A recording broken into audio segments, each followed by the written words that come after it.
भजन सङ्ग्रह 42 अध्याय बाट हामी खिन्न हृदयको उपचार के हो हामी हेर्नेछौँ। खिन्न हृदयको उपचार के हो। भजन सङ्ग्रह 42 अध्यायको 5 पद र 11 पदमा यो भजनको लेखकले यसरी यहाँ बयान गरेको हामी देख्छौँ। 5 पदमा, हे मेरो प्राण, त किन खिन्न हुन्छस् अनि किन त म भित्र व्याकुल हुन्छस्। परमेश्वरमाथि आशा राख, किनकि उहाँको चेहराको सहायताको खातिर म अझै पनि उहाँको स्तुति गर्नेछु। र साथै 11 पदमा पनि, हे मेरो प्राण, त किन खिन्न हुन्छस् अनि किन त म भित्र व्याकुल हुन्छस्। परमेश्वरमाथि आशा राख, किनकि म अझै पनि उहाँको स्तुति गर्नेछु, जो मेरो चेहराको स्वास्थ्य र मेरा परमेश्वर हुनुहुन्छ। यहाँ एउटा भजन लेखकलाई हामी देख्छौँ जसको प्राण चाहिँ ऊ भित्रभित्रै खिन्न भएको छ। अनि यहाँ 3वटा कुराहरू हामी हेर्नेछौँ यो भजनको लेखकले कसरी आफ्नो खिन्न प्राणलाई परमेश्वरमा उपचार पाएका थिए। पहिलो हामी हेर्नेछौँ 1 देखि 4 पदमा विशेष गरी कि हामीले हाम्रो हृदय परमेश्वर कहाँ पोखाउनु पर्छ। हाम्रो हृदय परमेश्वर कहाँ पोखाउनु पर्छ। दोस्रो कुरा हामी हेर्नेछौँ 6 देखि 10 पदमा कि हामीले परमेश्वरको सम्झना गर्नुपर्छ। परमेश्वरको सम्झना गर्नुपर्छ। अनि तेस्रो कुरा हामी हेर्नेछौँ 5 पद र 11 पदबाट परमेश्वरमा आशा राख्नुपर्छ। त्यसैले परमेश्वरको हाम्रो हृदय पोखाउनुपर्छ, उहाँलाई सम्झनुपर्छ अनि उहाँमा आशा राख्नुपर्छ। भजन सङ्ग्रह 42 अध्यायको हामी सुरुमा 1 देखि 4 पद पढ्नेछौँ अनि त्यसपछि प्रार्थना गरेर हाम्रो यो वचनको भाग सुरु गर्नेछौँ। भजन सङ्ग्रह 42 अध्यायको 1 देखि 4मा लेखेको छ, जसरी मृगले खोलाको पानीको तिर्सना गर्छ, त्यसरी नै हे परमेश्वर, मेरो प्राणले पनि तपाईँको तिर्सना गर्छ। मेरो प्राण परमेश्वरका निम्ति, जीवित परमेश्वरका निम्ति तिर्खाउँछ।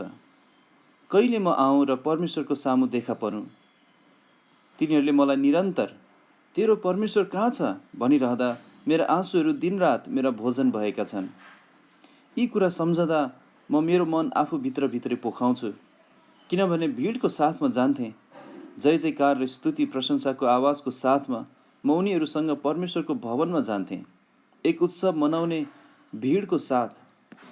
यो भजनको लेखक, भजन सङ्ग्रह 42 अध्यायको लेखक चाहिँ ठ्याक्कै को हो भन्ने कुरा निश्चित रूपमा पक्का गरी हामी जान्न सक्दैनौँ। कतिले चाहिँ यो भजनको लेखक हिजकिया हो भनेर पनि भन्छन्। विशेष गरी तिनको मृत्युको, तिनी बिरामी भएर मृत्यु हुनै लाग्दाखेरि लेखेको भनेर भनेको छ। कतिले चाहिँ सन्हेरीबद्वारा आक्रमण हुँदाखेरि लेखेको पनि भनेको छ।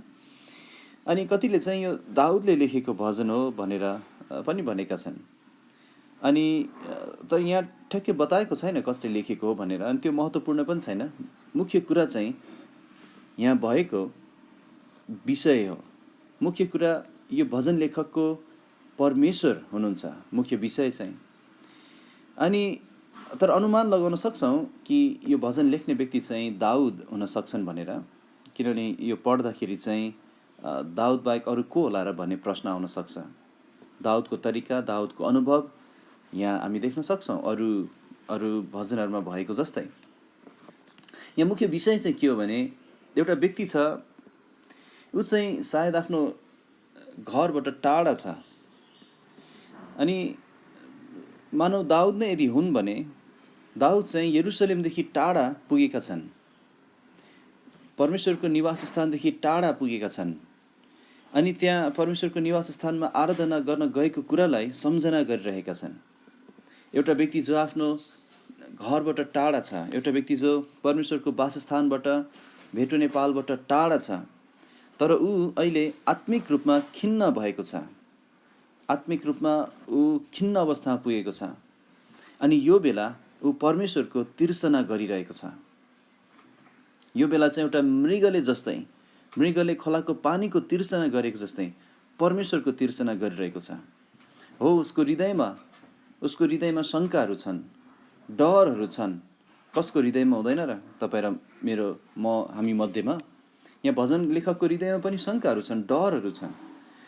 तैपनि जीवित परमेश्वरमाथिको उसको विश्वासको जगलाई छोडेको छैन। यो महत्त्वपूर्ण कुरा हो। अनि यहाँ चाहिँ परमेश्वरका जनहरूमध्ये धेरै अधिकांश वा भनौँ सबैजना नै जसरी जुन खिन्नताको समुद्रमा डुबेका हुन्छन् त्यो कुरालाई यहाँ बयान गरेको छ। यहाँ यो भजनको परिचयमा अरू केही कुराहरू पनि हामी याद गरौँ। यो भजनको शीर्षकमा तपाईँले देख्न सक्नुहुन्छ, त्यहाँ दुईवटा कुरा हामी हेरौँ। भजनको शीर्षक भनेको एक पदभन्दा माथि त्यो कालो बाक्लो अक्षरले लेखेको छ। त्यहाँ भनेको छ प्रधान वादकका लागि, अनि यहाँ ध्यान दिनुहोस्, कोरह वंशीहरूको निम्ति मस्किल भनेको छ। कोरह वंशीहरूको निम्ति मस्किल। यो मस्किल भन्ने शब्दलाई पहिला ध्यान दिनुहोस्। मस्किल भने यो भजन चाहिँ मस्किलको भजन हो, अर्थात् यो चाहिँ शिक्षाको भजन हो, अथवा यो चाहिँ समझसहित गाउनुपर्ने भजन हो। यसले हामीलाई शिक्षा दिन्छ। यो भजनले हामीलाई एउटा महत्त्वपूर्ण शिक्षा दिइरहेको छ। मस्किल भनेको शिक्षा हो। यो हाम्रो बुझाइको निम्ति, हाम्रो शिक्षाको निम्ति दिइएको छ। भजन सङ्ग्रहको 150 अध्यायहरूमा लगभग 13वटा भजनहरू चाहिँ मस्किलको भजन हो भनेको छ। अनि त्यो महत्त्वपूर्ण छ। हुँदा सबै भजन महत्त्वपूर्ण छ, तर यहाँ मस्किल भजन चाहिँ विशेष गरी हामीलाई शिक्षा दिनको लागि लेखिएको। यहाँ दोस्रो कुरा याद गर्नुहोस्, यो भजन चाहिँ कोरह वंशीहरूको निम्ति भनिएको छ। को यो कोरह वंशी?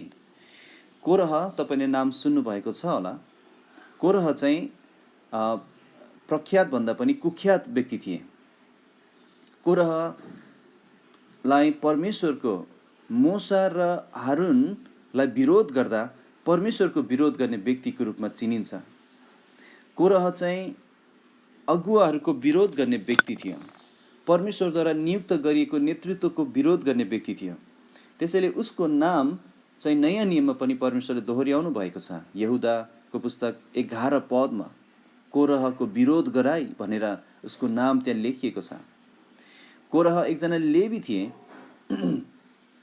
अनि जसले चाहिँ विशेष गरी मोसा र हारूनको विरोध गरेको थियो। परमेश्वरले मोसा र हारूनलाई इजरायलको अगुवाहरू हुनलाई, डोर्याउने व्यक्तिहरू हुनलाई, गोठालो हुनलाई नियुक्त गर्नुभएको थियो।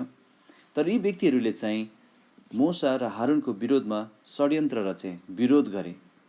अनि फलस्वरूप के भने परमेश्वरले कोरह र उसँग विरोध गर्नेहरूलाई नाश गर्नुभयो। उनीहरूलाई जीवितै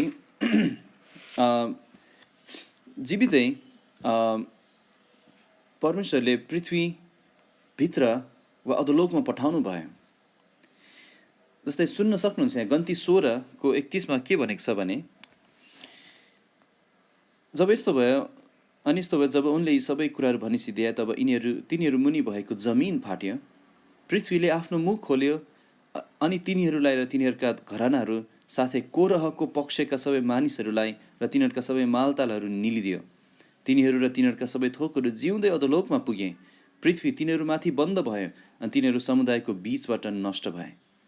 त्यसैले कोरहले परमेश्वरको विरोध गरेकोले कोरह र उसँग विरोध गर्ने व्यक्तिहरूलाई परमेश्वरले चाहिँ जीवितै अधोलोकमा सजाय दिनुभयो, पठाउनु भयो वा फ्याँकिदिनु भयो। तर कोरहको सबै सन्तान नाश भएका थिएनन्, किनभने बाइबलले के बताउँछ भने यो विद्रोही, यो विरोध गर्ने कोरहको घरानामध्ये त्यहाँ केही सन्तानहरू थिए जो मरेनन्। गन्तीकै पुस्तक 26:11मा बताएको छ कि कोरहका सन्तानहरू मरेनन्। के भयो कोरहका सन्तानहरू? हो, परमेश्वरद्वारा नियुक्त गरिएको अगुवाहरूको विद्रोह गरेको थियो, विरोध गरेको थियो। अनि कोरहलाई परमेश्वरले न्याय गर्नुभयो। तर परमेश्वरको न्यायमा पनि त्यहाँ कृपा थियो। परमेश्वरको न्यायमा उहाँको अनुग्रह थियो भन्ने हामी देख्छौँ। कि परमेश्वरले कोरहको सन्तानलाई नाश गर्नु भएन।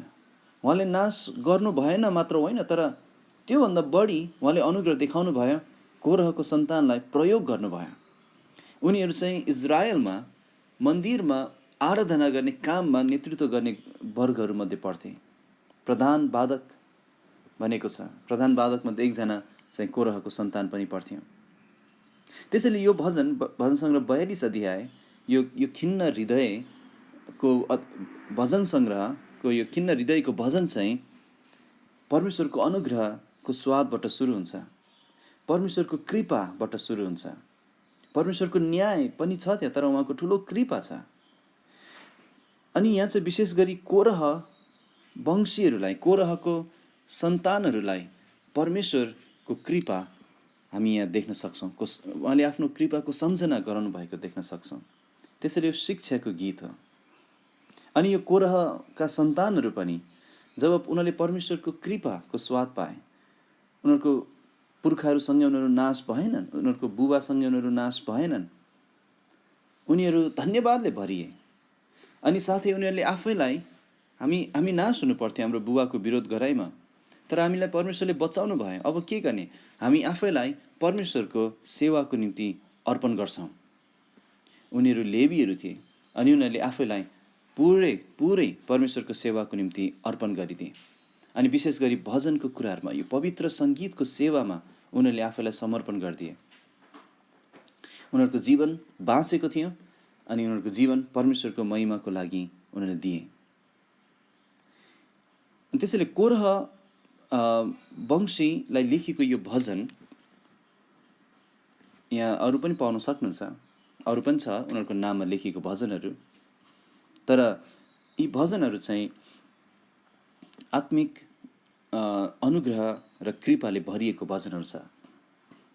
कोरह चाहिँ विरोध गर्ने वा सत्य त्याग गर्नेको प्रमुख थियो, तर उनीहरूको सन्तान चाहिँ विश्वास गर्ने र परमेश्वरको सेवा गर्नेहरूका प्रमुख भए। तर यहाँबाट के सिक्छौँ भने हामी, तपाईँ र म प्रियहरू, तपाईँ र म हामी अनन्तको लागि अधोलोकमा फ्याँकिनु पर्थ्यो। किनभने हामीले मानिसको होइन, तर हामीले परमेश्वरको विरोध गरेका थियौँ। हामीले परमेश्वरकै विद्रोहमा बोलेका थियौँ। हामी परमेश्वरको विद्रोहमा पाप गरेका थियौँ अनि हामी आफ्नै अभिलाषा अनुसार जिरहेका थियौँ। तर हामी हाम्रो पापको कारणले अनन्त रूपमा अधोलोकमा फ्याँकिनु पर्थ्यो, नरकमा हामी फ्याँकिनु पर्थ्यो, अनन्त मृत्युको भागीदार हुनु पर्थ्यो। परमेश्वरको न्याय कृपामा गरियो, अनुग्रहमा गरियो कि उहाँले हाम्रो न्याय आफ्नो पुत्रमाथि राखिदिनु भयो। अनि यदि हामी परमेश्वरको कृपाको स्वाद चाखेका छौँ भने, अनि यदि हामी उहाँको अनुग्रहका हकदार भएका छौँ भने, के हामी यो कोरह वंशी जस्तै उहाँको आराधना गर्ने जीवन जिउनु पर्दैन र? के हामी आफ्नो निम्ति मात्रै जिएर स्वार्थी हुन सक्छौँ र? के त्यसो गर्नु उचित होला र? रोमी 12:2 विशेष गरी रोमी 12:1 म सम्झना गर्छु जहाँ यस्तो लेखिएको छ, यसकारण भाइहरू हो, परमेश्वरका कृपाहरूद्वारा म तिमीहरूलाई बिन्ती गर्दछु, आफ्ना शरीरहरूलाई तिमीहरूले पवित्र, परमेश्वरलाई मनपर्ने जिउँदो बलिदानको रूपमा चढाइदेऊ, यही तिमीहरूको उचित सेवा हो। हामीले हाम्रो शरीरलाई नै परमेश्वरको सेवाको निम्ति चढाइदिनु, योभन्दा कम उचित कुरा त्यहाँ कुनै पनि छैन। यी कोरह वंशीहरू, कोरहका सन्तानहरूले आफैलाई परमेश्वरको निम्ति चढाइदिएका थिए। उनीहरू धन्यवादी व्यक्तिहरू थिए, उनीहरू कृतज्ञ व्यक्तिहरू थिए अनि उनीहरू परमेश्वरको सेवा गर्ने व्यक्तिहरू थिए। अनि त्यसैले हामी पनि जो परमेश्वरको अनुग्रहले बाँचेका छौँ, हामीले हाम्रो शरीरलाई, हामीले आफैलाई परमेश्वरको सामु एउटा जिउँदो बलिदानको रूपमा अर्पण गरिदिनुपर्छ। यो नै हाम्रो उचित आराधना हो, यो नै हाम्रो उचित सेवा हो। अब भजन सङ्ग्रह 42 अध्यायको हामीले यहाँ मुख्य शीर्षकबाट केही कुरा हामीले हेऱ्यौँ। अब हाम्रो मुख्य विषयमा हो। यो भजन लेखक चाहिँ को हो हामी जान्दैनौँ। सायद दाउद, सायद हिजकिया, सायद अरू कोही, तर दाउद नै हो भन्ने म बुझ्दछु। अनि यो भजन लेखकको हृदय चाहिँ खिन्न भएको थियो, उसको हृदय व्याकुल भएको थियो। हामीले केही हप्ता अगाडि एलियाको बारेमा हेरेका थियौँ, जो पनि आफ्नो हृदयमा व्याकुल भएका थिए अनि झ्याउको रुखमुनि गएर भयो प्रभु भनेर भनेका थिए। यस्तो अनुभवहरू बाइबलमा हामी ठाउँ ठाउँमा देख्छौँ। परमेश्वरका छोराहरू, परमेश्वरका सन्तानहरू पनि आत्मिक रूपमा वा भनौँ उनीहरूको हृदयभित्र भावनामा व्याकुल हुन सक्छन्, खिन्न हुन सक्छन्। अरू व्यक्तिहरू थुप्रै हामी देख्छौँ बाइबलमा। ख्रिस्ट आफै पनि शोकका मानिस हुनुहुन्थ्यो। यसको अर्थ उहाँ आशा नभइकन खिन्न हुनुभयो भनेको होइन, तर त्यहाँ हाम्रो जीवनमा शोकहरू आउँछन्, त्यहाँ खिन्नताहरू आउँछन्, त्यहाँ व्याकुलताहरू आउँछन्। यो खिन्न वा व्याकुल हुने समस्या, यो खिन्नताको समस्या वा भनौँ यो तनावको समस्या यो एउटा रोग हो। संसारमा मानिसहरूले रोगको रूपमा हेर्छन्। विशेष गरी यो पापको फलहरूमध्ये एउटा हो, पापले हामीलाई दिने ज्यालाहरूमध्ये एउटा। अनि थुप्रै थुप्रै मानिसहरू योसँग सङ्घर्ष गरिरहेका छन्, परमेश्वरका जनहरू पनि। तर हामीलाई आत्मिक उपचार चाहिएको छ। हामीलाई कुनै संसारको डाक्टरको सल्लाह होइन, कुनै मनोवैज्ञानिकको सल्लाह होइन, हामीलाई आत्मिक औषधि चाहिएको छ, हामीलाई आत्मिक सल्लाह चाहिएको छ, हामीलाई आत्मिक उपचार चाहिएको छ। यदि यो तनाव भन्ने कुरा वास्तविक नहुँदो हो भने बाइबलमा त्यो लेखिएको नै थिएन। भजन सङ्ग्रह 42 अनि 43 अध्याय पनि यसको लेखकलाई तनाव के हो थाहा थियो, खिन्न हुनु भनेको के हो थाहा थियो। तिनले यो कुरा 5 पद, 11 पद अनि 43 अध्यायको पनि फेरि 5 पदमा दोहोऱ्याएका छन्। उनले भनेका छन्, हे मेरो प्राण त किन खिन्न हुन्छस्। यो खिन्न हुनुलाई चाहिँ अय्युबको पुस्तकमा झुक्नु भनेर अनुवाद गरेको छ। परमेश्वर हामीलाई दलदले हिलोबाट निकालेर हामीलाई सिधा बनाउनु भयो, तर हाम्रो प्राण चाहिँ खिन्नताले झुक्ने गर्छ। अनि त्यसैले यस्तो अवस्थाहरूमा चाहिँ यस्तो अनुभवहरू भएर पास भएर गएका परमेश्वरका जनहरूको कुराहरू सुन्नु अनि त्यहाँबाट सिक्नु धेरै महत्त्वपूर्ण छ। भजन सङ्ग्रह 42 को लेखकले कसरी यसमाथि विजयी हुने कुरा भनेर बताएका छन्, कसरी मृत्युको घोर अन्धकारमय छायाबाट हिँड्दाखेरि पनि त्यहाँ विजयी हुने भन्ने कुरा बताएका छन्। अनि त्यही आज हामी हेर्दैछौँ। पहिलो कुरा हामी हेरौँ कि हाम्रो हृदय परमेश्वर कहाँ पोखाउनु पर्छ। एक पदलाई पहिला हामी हेर्नेछौँ। 42 को 1 यहाँ यस्तो लेखिएको छ, जसरी मृगले खोलाको पानीको तिर्सना गर्छ, त्यसरी नै हे परमेश्वर मेरो प्राणले पनि तपाईँको तिर्सना गर्छ। दाउद यो भजनको लेखक चाहिँ जब उनी खिन्न थिए, 5 पद 11 पद, उसको प्राण खिन्न थियो अनि तिनीभित्र तिनको प्राण व्याकुल थियो। सबभन्दा पहिलो कुरा तिनले के गरे भने हामी यहाँ भजनमा देख्छौँ कि दाउदले आफ्नो हृदय परमेश्वर कहाँ पोखाइदिए। दाउद चाहिँ परमेश्वरको निम्ति तिर्खाउने व्यक्ति थिए। दाउद परमेश्वरको निम्ति तिर्सना गर्ने व्यक्ति थिए। यो भजन लेखक परमेश्वरको तिर्सना गर्ने व्यक्ति थियो। कसरी? एउटा मृगले खोलाको पानीको तिर्सना गरे चाहिँ। हामीले यो मृगहरूको बारेमा सुन्ने गर्छौँ, पढ्ने पनि गर्छौँ कि उनीहरू चाहिँ एकदम तिर्खाएका हुन्छन् अनि उनीहरू पानी खोज्दै हिँड्छन्। तर कहिलेकाहीँ उताबाट आएको घामको किरण भुइँमा ठोकिँदा, उसको आँखामा पुग्दा अनि त्यो भुइँमा हेर्दाखेरि चाहिँ त्यहाँ पानी भएको जस्तो देख्छ। ऊ दगुरेर त्यहाँ जान्छ पानी पिउन, तर त्यहाँ पुग्दा पानी छैन। त्यो त खालि एउटा दृष्टिभ्रम मात्र थियो।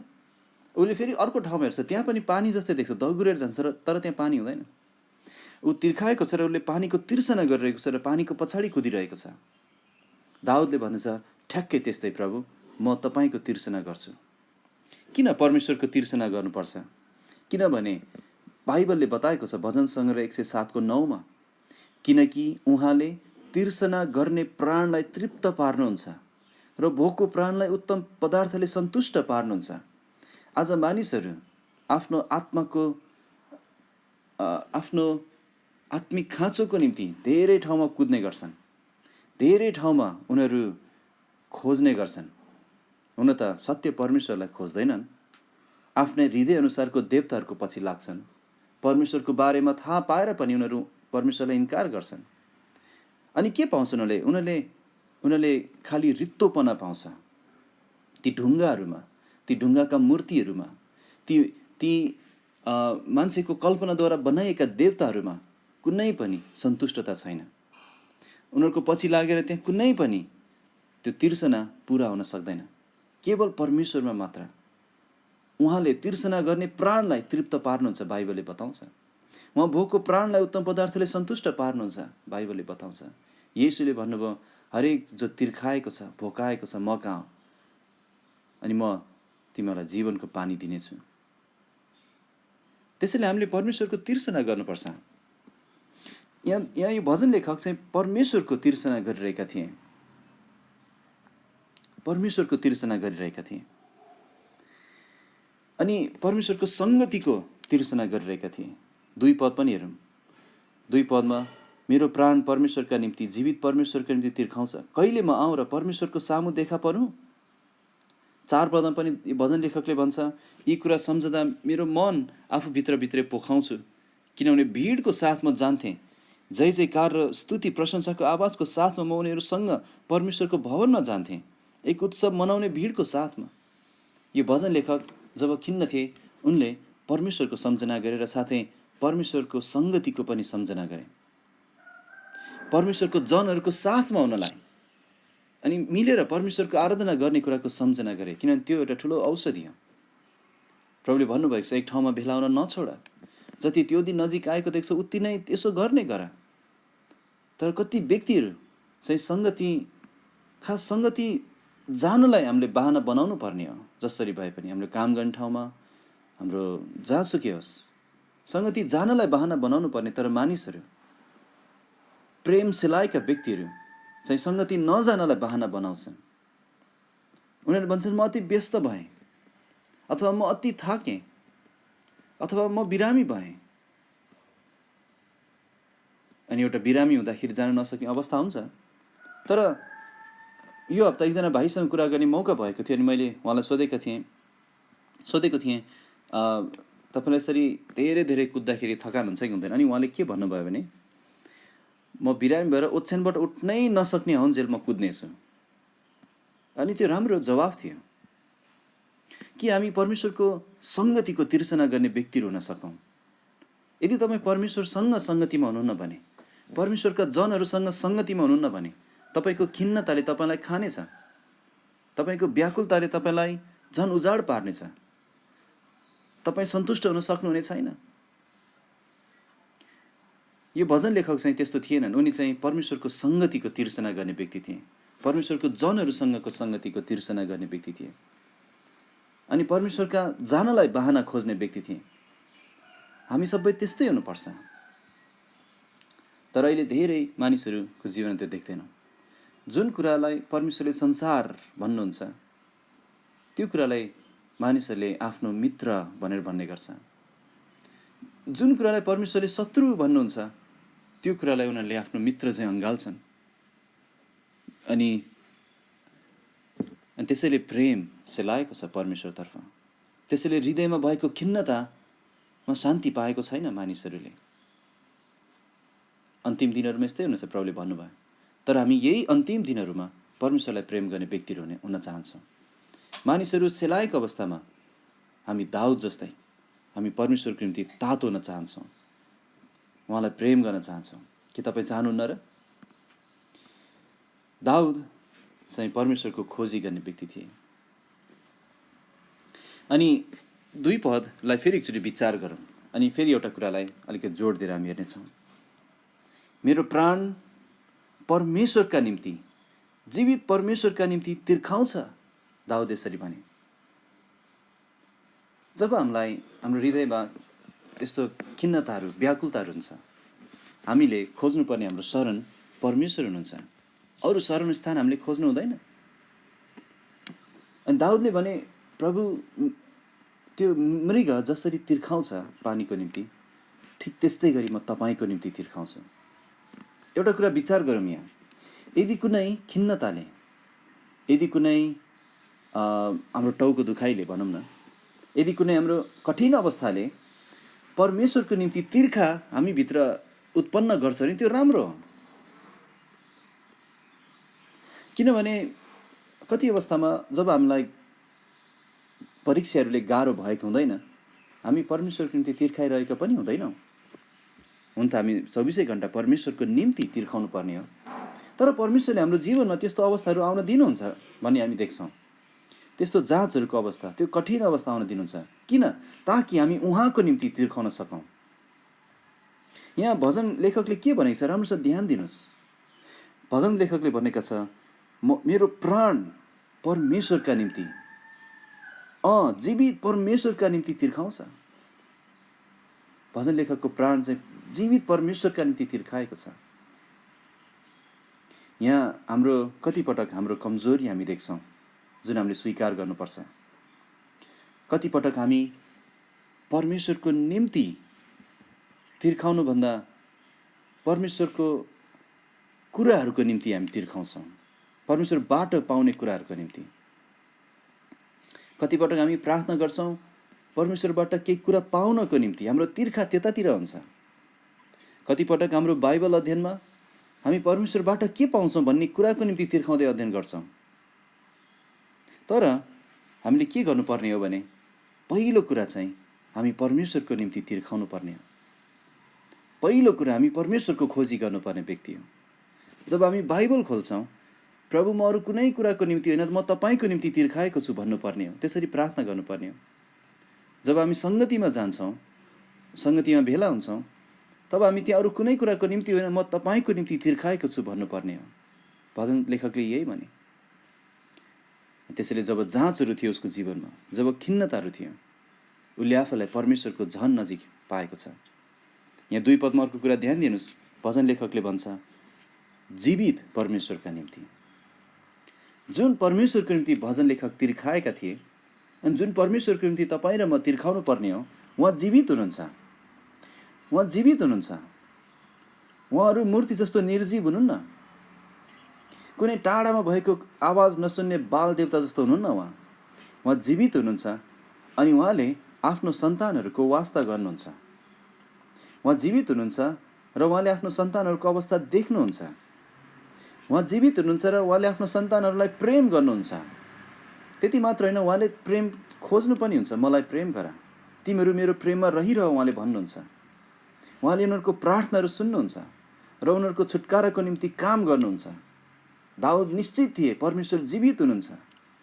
कि आज तपाईँ निश्चित हुनुहुन्छ कि तपाईँको परमेश्वर जीवित हुनुहुन्छ भनेर? अवस्था जुनसुकै भए पनि परमेश्वर जीवित हुन छोड्नु भएको छैन। 3 पदमा भजन लेखकले आफ्नो एउटा समस्या परमेश्वरका बताउँछन्। तिनीहरूले मलाई निरन्तर तेरा परमेश्वर कहाँ छ भनिरहँदा मेरा आँसुहरू दिनरात मेरा भोजन भएका छन्। त्यहाँ मानिसहरू थिए जसले उसलाई सोधिरहेको थिए, खोइ तेरो परमेश्वर। अब यी मानिसहरू को हामी जान्दैनौँ, तर पक्कै पनि यो भजन लेखकलाई खिसी गर्ने मानिसहरू थिए, खिसी गरेर हाँस्ने मानिसहरू थिए। तर उनीहरूले सोधिरहेको थियो, तेरो परमेश्वर खोइ कहाँ छ? अनि जब हाम्रो जीवनमा जाँचहरू हुन्छ, हाम्रो विश्वासको जाँचहरू, मानिसहरूले यही प्रश्न गर्न सक्छन्। मानिसहरू त के, हामी आफैले पनि यो प्रश्न गरिरहेको हुन सक्छौँ, परमेश्वर कहाँ हुनुहुन्छ? तर हाम्रो प्रार्थनाको जीवनद्वारा, हाम्रो भरोसाको जीवनद्वारा हामीले साँच्चै देखाउन सक्नुपर्छ परमेश्वर कहाँ हुनुहुन्छ। अय्युबलाई समेत प्रश्न गरे मानिसहरूले, उसको साथीहरूले, तिम्रो आफ्नै कारण यो भएको। तर अय्युबले परमेश्वरमा भरोसा गर्न छोडेन। 4 पदमा चाहिँ यो भजन लेखकले आफ्नो प्राण परमेश्वरलाई अझै पोखाउँछन् र भन्छन्, म सम्झना गर्छु, म परमेश्वरको डर मान्नेहरूसँग पवित्र स्थानमा जाने गर्थेँ। यो व्यक्तिलाई एउटा ईश्वरीय सङ्गतको कति खाँचो थियो। यो व्यक्तिले परमेश्वरको धार्मिकताको साथमा उहाँको नाम पुकार्नेहरू परमेश्वरको सङ्गत खोजिरहेको हामी देख्छौँ। ऊ चाहिँ परमेश्वरका जनहरूसँग सङ्गत गर्न चाहन्थ्यो। मुक्तिको एउटा प्रमाण यो, सुरक्षाको एउटा आधार यही हो। एकचोटि तपाईँको बाइबलमा दोस्रो तिमोथीमा पल्टाउनुहोस्। दोस्रो तिमोथी 2 अध्यायको 22 पदमा, दोस्रो तिमोथी 2:22 हामीलाई असल सङ्गतहरू चाहिन्छ। विशेष गरी जब हामी खिन्न हुन्छौँ, विशेष गरी जब हामीलाई आत्मिक सहायता चाहिएको हुन्छ, त्यो बेला हामीलाई असल सङ्गतहरू चाहिन्छ। अरू बेला पनि सधैँ नै बाइबलले बताउँछ, धोका नखाओ, खराब सङ्गतले असल चरित्रहरू बिगार्छन्। तर हामीले यहाँ के देख्न छोड्नु हुँदैन भने हामीलाई असल सङ्गतहरू चाहिन्छ। दोस्रो तिमोथी 2:22 पास्टर तिमोथीलाई प्रेरित पावलले दिएको अर्थीहरूमध्ये एउटा हामी देख्छौँ। यहाँ भनेको छ, अनि जवानीका अभिलाषाहरूदेखि भाग, तर शुद्ध हृदयबाट प्रभुलाई पुकार्नेहरूका साथमा धार्मिकता, विश्वास, प्रेम, शान्तिको पछि लाग। म प्रश्न गर्न चाहन्छु तपाईँलाई, यो हप्ता तपाईँको अधिकांश सङ्गत कोसँग थियो? गएको हप्ता तपाईँले अत्याधिक समय कोसँग बिताउनु भयो? अनि अर्को प्रश्न, तपाईँ कोसँग हुन रुचाउनुहुन्छ? कोसँग तपाईँ हुन रुचाउनुहुन्छ? तपाईँको सङ्गत, साथी सङ्गत कस्तो छ? मुक्तिको प्रमाण एउटा थियो र साथै सुरक्षाको स्थान पनि थियो। गएको हप्ता शुक्रबार हामीले सिद्रेमा दरिसा दिदीलाई दफन गऱ्यौँ। उहाँ प्रभुमा जानुभयो, तर उहाँको मृत्युभन्दा अगाडि उहाँले यस्तो भन्नुभएको कुरा हामीले सुन्यौँ अरू व्यक्तिहरूबाट। उहाँले भन्नुभएको रहेछ, जहाँ धेरै विश्वासीहरू छन् मलाई त्यहाँ जान मन लागेको छ, जहाँ धेरै विश्वासीहरू छन् उहाँहरूसँग हुन मन लागेको छ।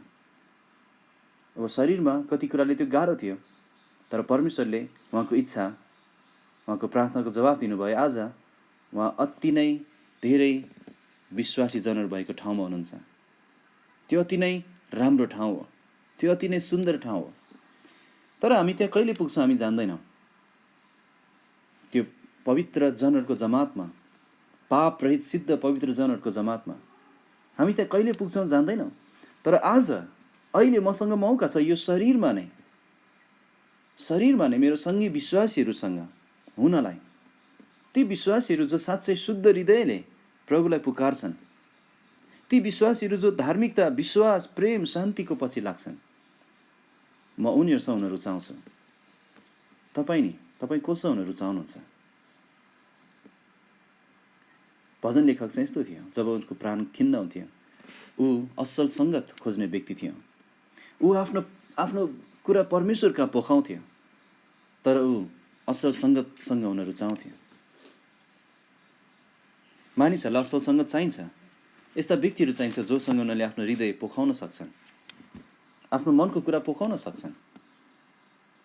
कति छोराछोरीहरू बुबाआमाबाट टाढा छन् किनभने उनीहरूले आफ्नो मन पोखाउने ठाउँ अन्तै पाएका छन् साथी सङ्गतमा। हरेकलाई चाहिन्छ आफ्नो मन पोखाउने ठाउँ। पहिलो कुरा, तपाईँको मन परमेश्वर कहाँ पोखाउनुहोस्। इमान्दार भएर, परमेश्वरलाई इमान्दार मान्छेहरू मनपर्छ।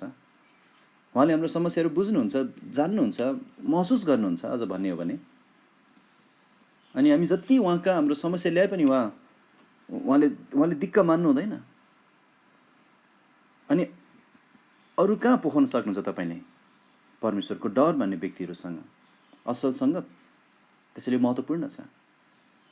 हामीले यहाँ देख्छौँ, पहिलो कुरा हामीले हेऱ्यौँ कि खिन्नताको उपचारको रूपमा आफ्नो हृदय परमेश्वर कहाँ पोखाउँथे, साथै असल सङ्गतद्वारा परमेश्वर कहाँ जान रुचाउँथे। दोस्रो कुरा हामी हेरौँ कि भजन लेखकले चाहिँ परमेश्वरको सम्झना गर्थे। हामी 6 पदलाई हेर्नेछौँ, 6 देखि 10 पद नै हामी यो बुदामा हेर्नेछौँ। 6 पदमा हेरौँ, हे मेरा परमेश्वर, मेरो मन म भित्रै खिन्न भएको छ। यसै कारण म यर्दनको र हर्मनीहरूको देशदेखि अनि मिजार डाँडादेखि तपाईँको सम्झना गर्नेछु भन्दैछ। कहाँदेखि? म यर्दनको हर्मनीहरूको देश मिजार डाँडादेखि तपाईँको सम्झना गर्नेछु। भजन लेखक चाहिँ आफ्नो निवासमा थिएनन्, यरुसलेममा थिएनन्, टाढा थिए। जहाँसुकै भयो भने परमेश्वरको सम्झना गरिरहेका थिए। यो सम्झना भन्ने शब्द सबभन्दा पहिलोचोटि उत्पत्ति 8:1 प्रयोग भएको छ। यहाँ के बताएको छ भने उत्पत्ति 8:1 परमेश्वरले चाहिँ जहाजभित्र भएका नुह र तिनको परिवारलाई सम्झना गर्नुभयो। उहाँले भूमि सुकाइदिनु भयो, पानी सुकाइदिनु भयो, अनि उनीहरूलाई बाहिर आउने ठाउँ बनाइदिनु भयो। त्यसैले सबभन्दा पहिलो नै हामी के देख्छौँ भने खास हामीले उहाँलाई सम्झना गरेको होइन, सबभन्दा पहिलो त परमेश्वरले हामीलाई सम्झना गरिदिनु भयो। हाम्रो जाँचहरूमा, हाम्रो जुनसुकै अवस्थामा परमेश्वरले पहिला हामीलाई सम्झना गर्नुहुन्छ। हामी हराएका थियौँ, हामी यो संसारमा छँदा पनि थिएनौँ, भए पनि हामी आफ्नै बाटोमा हिँडिरहेको थियौँ। परमेश्वरले हामीलाई सम्झना गरिदिनु भयो र क्रुसमा आफ्नो पुत्रलाई पठाउनु भयो मर्नको निम्ति। त्यसैले परमेश्वर सम्झना गर्ने परमेश्वर हुनुहुन्छ।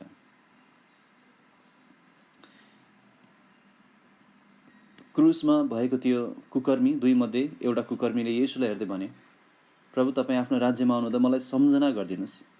अनि येशूले भन्नुभयो, म अझै तिमीलाई सम्झना गर्नेछु, अझै तिमी मसँग हुनेछौ। त्यसैले पाठ यो के हो भने परमेश्वरले पहिला हामीलाई सम्झना गर्नुभएको छ। अनि त्यसैले हामी उहाँलाई सम्झना गर्न ढिलो गर्नु हुँदैन। परमेश्वरको सम्झना गर्नुहोस्। यहाँ भजन लेखकले के भन्छन् भने 3टा ठाउँको कुरा गरेका छन्।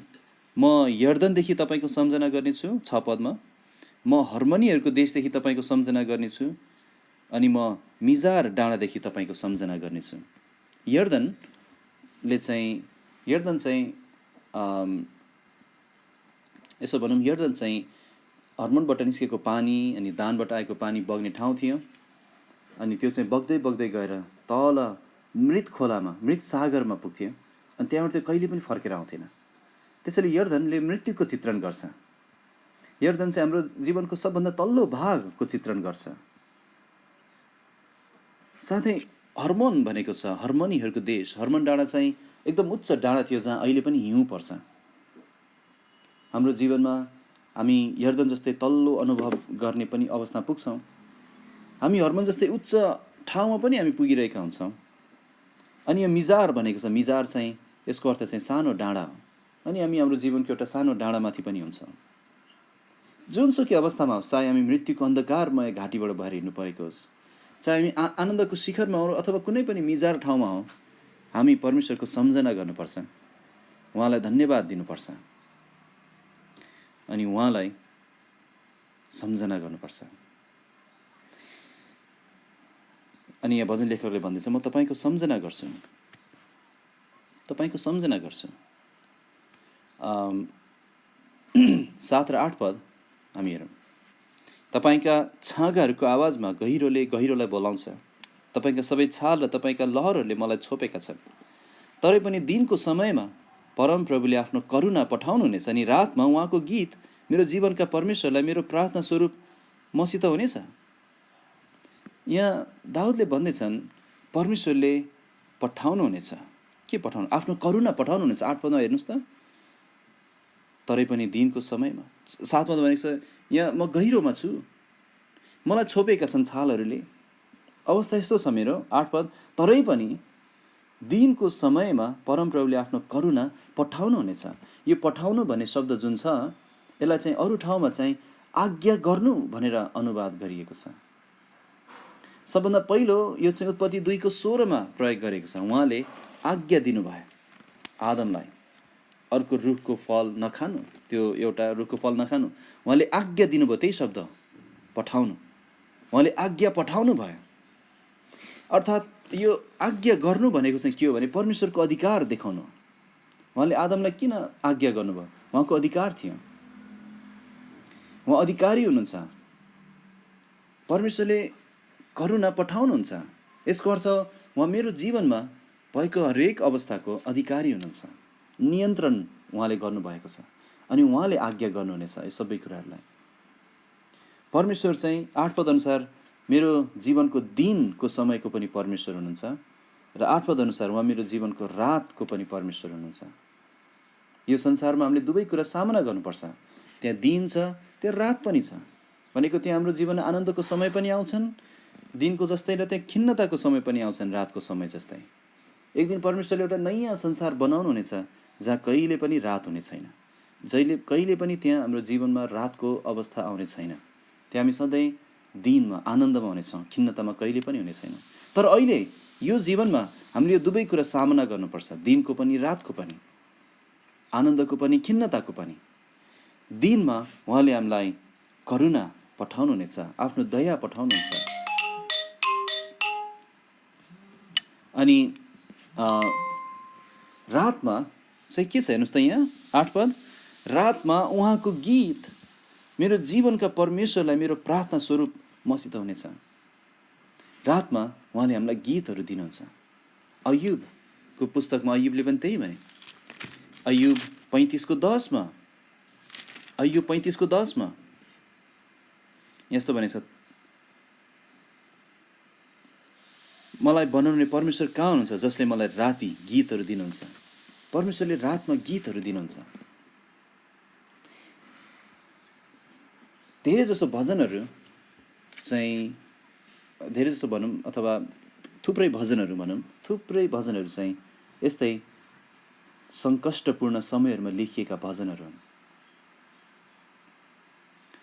अनि हामीले के बिर्सिनु हुँदैन भने, हो येशू ख्रिस्टले मेरो पापहरू बोक्नुभयो, तर साथै उहाँले मेरो दुःखहरू पनि बोक्नु भएको छ, मेरा रोगहरू पनि मेरो शोकहरू बोक्नु भएको छ। यशाया 53:4 त्यही भन्छ, निश्चय उसले हाम्रै दुःखहरू उठाएको छ र हाम्रै शोकहरू बोकेको छ। परमेश्वर हाम्रो शोकहरू बोकिदिने परमेश्वर हुनुहुन्छ। ख्रिस्ट येशू हाम्रो शोक बोकिदिने ख्रिस्ट हुनुहुन्छ। अनि त्यही कारण रातको समयमा पनि उहाँले गीतहरू दिनुहुन्छ। रन ह्यामिल्टन भन्ने व्यक्तिको सम्झना गर्छौँ। 207 नम्बर भजन हामी घरिघरि गाउने गर्छौँ। बिना योजना प्रभु काम गर्नुहुन्न अनि दिनुहुन्छ रातमा सङ्गीत उहाँले, आनन्द गर प्रभुमा भुल गर्नुहुन्न उहाँले। यो भजन चाहिँ रन ह्यामिल्टनको देब्रे आँखामा क्यान्सर भएपछि त्यो आँखा निकाल्नु पर्दा हस्पिटलको खाटमा बसेर लेखेको भजन हो। रातमा उहाँले गीतहरू दिनुभयो अनि त्यो भजन आजसम्म पनि हाम्रो निम्ति आशिष भएको छ। अनि अरू थुप्रै भजनहरू शरण भाइले लेख्नुभएको, उहाँ पनि क्यान्सरसँग लड्दै गर्नुहुँदा ओछ्यानमा लेख्नुभएको, के जानु र म तपाईँको वास्ता मेरो जीवनमा निरन्तर बहन्छ। रातमा गीतहरू, रातमा त्यहाँ नैराश्यता छैन तर गीतहरू छ, त्यहाँ विजयका गीतहरू छ, त्यहाँ प्रार्थनाका गीतहरू छन्। किनभने परमेश्वर रातको पनि परमेश्वर हुनुहुन्छ। दाउद आफै यसको उदाहरण थिए। हामी दाउदको भजन यहाँ पढ्दैछौँ रातको समयमा, उसको जीवनको रातको अनुभवमा लेखेको भजन। यहाँबाट के सिक्छौँ भने परमेश्वर चाहिँ असल गोठालो हुनुहुन्छ। उहाँ असल गोठालो हुनुहुन्छ, खालि दिनमा मात्र होइन तर रातमा पनि। 9 पदले बताउँछ परमेश्वर मेरा चट्टान भनेको छ। 9 पद भजन 42:9 भनेछ, परमेश्वर मेरा चट्टानलाई म भन्ने छु, तपाईँले मलाई किन बिर्सनु भयो, शत्रुको थिचोमिचोले गर्दा म किन शोक गर्दै हिँड्दैछु। प्रश्न थियो किन मलाई यस्तो भइरहेछ, तर त्यहाँ एउटा सम्झना पनि थियो, परमेश्वर मेरो चट्टान हुनुहुन्छ, मसँग एउटा चट्टान हुनुहुन्छ। ख्रिस्टको चट्टानमा खडा छु, दलदल सब छन् सबहरू, दलदल आधार छन् सबहरू।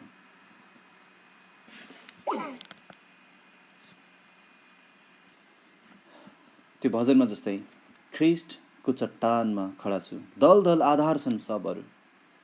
भजन लेखकले भन्दैछ तपाईँ मेरो चट्टान हुनुहुन्छ, तपाईँ नै मेरो चट्टान हुनुहुन्छ। म दुर्बल छु, म कमजोर छु, म अस्थिर छु, म 1 मिनटदेखि अर्को मिनटमा बदलिन सक्छु, तर तपाईँ चट्टान हुनुहुन्छ, कहिले नबदलिनु हुने। अनि मेरो दुर्बलतामा म तपाईँलाई बिर्सन सक्नुला, मेरो स्वभाव त्यस्तै छ, तर तपाईँ मेरो चट्टान हुनुहुन्छ अनि त्यही चट्टानमाथि मलाई बसाल्नु भएको छ। त्यसैले परमेश्वर तपाईँको चट्टान हुनुहुन्छ। परमेश्वर बदलिन सक्नु हुँदैन। उहाँ ठोस हुनुहुन्छ, उहाँ अडिग हुनुहुन्छ, उहाँ सामर्थ्य हुनुहुन्छ। अनि हामी किन डराउँ, हामी किन निरुत्साहित हौँ। अन्तिममा तेस्रो कुरा हामी हेरौँ, कि भजन लेखकले परमेश्वरमा आशा राखेका थिए। 5 पद र 11 पदमा यो शब्द दोहोरेको छ। 5 पदमा उनले भन्छन्, हे मेरो प्राण त किन खिन्न हुन्छस् अनि किन त म भित्र व्याकुल हुन्छस्? परमेश्वरमाथि आशा राख, किनकि उहाँको चेहराको सहायताको खातिर म अझै पनि उहाँको स्तुति गर्नेछु। 11 पदमा पनि लगभग त्यस्तै कुरा दोहोऱ्याउँछन्। हे मेरो प्राण त किन खिन्न हुन्छस् अनि किन त म भित्र व्याकुल हुन्छस्? परमेश्वरमाथि आशा राख, किनकि म अझै पनि उहाँको स्तुति गर्नेछु, जो मेरो चेहराको स्वास्थ्य र मेरा परमेश्वर हुनुहुन्छ। भजन लेखकले सामना गर्नु परेको थियो समस्याहरूको, खिन्नताहरूको, तर उसँग एउटा ठुलो हतियार थियो, आत्मिक हतियार थियो, जसले चाहिँ शत्रुको ठुला किल्लाहरू भत्काउन सक्थ्यो। त्यो आत्मिक हतियार के थियो भने परमेश्वरमा आशा। यो आशा भन्ने शब्दले के देखाउँछ भने हो कि होइन, तर निश्चित रूपमा परमेश्वर मेरो निश्चयता हुनुहुन्छ भनेर देखाउँछ। यदि कुनै अरू ठाउँमा हामीले आशा राखेको भए हामी निराश हुने थियौँ, कुनै अरू व्यक्तिलाई हामीले आशा राखेको भए हामी निराश हुने थियौँ, तर परमेश्वर हाम्रो चट्टान हुनुभएकोले हामी आशा राख्न सक्छौँ। उसले आफैलाई भन्छ, हे मेरो प्राण, आफ्नै प्राणसँग कुरा गरिरहेको छ, परमेश्वरमाथि आशा राख। के तपाईँ आफ्नो प्राणसँग त्यसरी बोल्ने गर्नुहुन्छ? परमेश्वरमाथि आशा राख। अनि यहाँ उनले भन्छन्, किनकि उहाँको चेहराको सहायताको खातिर, उहाँको चेहराले मलाई सहायता दिन्छ भन्दैछ। यो सहायता भन्ने शब्द चाहिँ अक्षरशः यसलाई मुक्ति भन्न सक्छौँ, छुटकारा भन्न सक्छौँ। छुटकाराहरू परमेश्वरको चेहराले हामीलाई एकचोटि होइन तर बारम्बार हाम्रो हरेक अवस्थामा हामीलाई छुटकाराहरू दिन्छन्। अनि उहाँको चेहराले हामीलाई छुटकारा दिन्छ, उहाँको चेहराले हामीलाई सहायता गर्छ। तपाईँ थाहा छ चेहराले सहायता गर्छ भन्ने कुरा? जब एउटा छोराले कुनै गल्ती गर्छ अनि ऊ आफ्नो बुबालाई हेर्छ क्षमा माग्दै, यदि बुबाको अनुहार चेहरा ऊप्रति ठिक छैन भने उसलाई सहायता हुँदैन, तर उसको बुबाको अनुहार ऊप्रति ठिक छ भने, खुसी छ भने उसलाई ठुलो सहायता हुन्छ। एउटा घर परिवारमा त्यही हो, हाम्रो चेहराले हामीलाई सहायता गर्छ कि त हाम्रो चेहराले हामीलाई झन् निराश बनाउँछ, कि सान्त्वना दिन्छ कि झन् निराश बनाउँछ। यहाँ भजन लेखकले भन्दैछ, परमेश्वरको चेहराले मलाई कहिले पनि निराश बनाउँदैन, परमेश्वरको चेहराले मलाई कहिले पनि निराश बनाउँदैन। उहाँको चेहराको सहायता भनेको छ, उहाँको चेहराले मलाई छुटकारा दिन्छ, मलाई निराश बनाउँदैन। कतिपटक हाम्रो चेहराले अर्को व्यक्तिलाई निराश बनाइन्छ, हामी कालो अनुहार लगाइदिन्छौँ, उसले सान्त्वना पाउँदैन, झन् निराश हुन्छ, उसको दुःख बढ्छ। अनि मानव सम्बन्धहरू त्यस्तै हुन्छन्। तर परमेश्वरको बारेमा भजन लेखकले भन्छ, उहाँको चेहराले मलाई कहिले पनि निराश बनाउँदैन, उहाँको चेहराले बरु मलाई सहायता गर्छ। त्यसैले प्रियहरू, तपाईँहरूलाई पनि यस्तै भएको होला। तपाईँलाई 7 पदमा जस्तै छाँगाहरूको आवाजमा गहिरोलाई बोलाएको जस्तो होला, सबै छाल र लहरले छोपेको जस्तो अनुभव होला। तर परमेश्वरमाथि आशा राख्नुहोस्, उहाँ चट्टान हुनुहुन्छ अनि उहाँको चेहरा हामीप्रति येशू ख्रिस्टको कारणले सधैँ सहायताको चेहरा छ। हामी आफैमा असल भएर होइन, हामीमा राम्रो केही भएर होइन, तर ख्रिस्टद्वारा परमेश्वरले हामीसँग असल व्यवहार गर्नुहुन्छ। ख्रिस्टद्वारा परमेश्वरको चेहरा हामीप्रति उज्यालो छ। परमेश्वरको चेहरा किन म प्रति सहायताको चेहरा भयो? किनभने 2000 वर्ष अगाडि क्रुसमा येशू ख्रिस्ट हाम्रो पाप बोकेर मर्दै गर्नुहुँदा परमेश्वरको चेहरा आफ्नो पुत्रबाट अन्तै फर्कियो। येशूले भन्नुभयो, परमेश्वरले आफ्नो चेहरा उहाँदेखि हटाउनु भयो, उहाँले आफ्नो पुत्रलाई हेर्न सक्नु भएन हाम्रो पापको कारण। त्यसैले येशूले प्रार्थना गर्नुभयो, एली एली लामा सबक्थनी, हे मेरा परमेश्वर तपाईँले मलाई किन त्याग्नु भयो, किन तपाईँको चेहरा मदेखि फर्काउनु भयो? प्रियहरू, उहाँले पिताले पुत्रबाट आफ्नो चेहरा क्रुसमा फर्काउनु भयो ताकि त्यो चेहरा हामीतर्फ फर्किन सकोस् अनुग्रहमा, ताकि त्यो चेहरा हामीतर्फ भलो हुन सकोस् अनुग्रहमा। आज हामी धन्यवादी छौँ किनभने क्रुसमा ख्रिस्टले त्यो दुःख भोग्नु भएकोले, पिताले आफ्नो चेहरा फर्काउनु पर्ने गरी उहाँले हाम्रो पाप बोक्नु भएकोले आज परमेश्वरको चेहरा हामीतर्फ सहायताको छुटकाराको भएको छ। आज उहाँले हरेकलाई भन्नुहुन्छ, हे सबै परिश्रम गर्ने र भारीले दबिएकाहरू हो, म कहाँ आऊ, मलाई हेर र उद्धार पाऊ। कति भला परमेश्वर हुनुहुन्छ जसले आफ्नो चेहरा उद्धारको निम्ति खुल्ला राख्नु भएको छ र भन्नुहुन्छ मलाई हेर, मलाई हेर। त्यसैले उहाँको चेहराले हामीलाई सहायता दिन्छ, उहाँको चेहराले हामीलाई छुटकारा दिन्छ, उहाँको चेहरा हाम्रो निम्ति आशा हो। अनि जब यस्तो हुन्छ हामी भजन लेखकसँगै भन्न सक्छौँ 11 पदको अन्तिममा, किनकि म अझै पनि उहाँको स्तुति गर्नेछु जो मेरो चेहराको स्वास्थ्य र मेरा परमेश्वर हुनुहुन्छ। त्यसैले परमेश्वरको स्तुति गर्नुहोस्।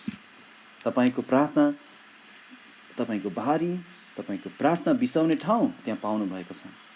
अनि फेरि सम्झना गराउन चाहन्छु कि परमेश्वरको सम्झना गर्नुहोस्, परमेश्वरको खोजी गर्नुहोस्। जब बाइबल पढ्नुहुन्छ, जब सङ्गति जानुहुन्छ, जब केही गर्नुहुन्छ, परमेश्वरको सम्झना गर्नुहोस्, उहाँको खोजी गर्नुहोस्। खालि परमेश्वरबाट के पाउँछु होइन, तर म परमेश्वरलाई नै चाहन्छु, त्यसरी प्रार्थना गर्नुहोस्।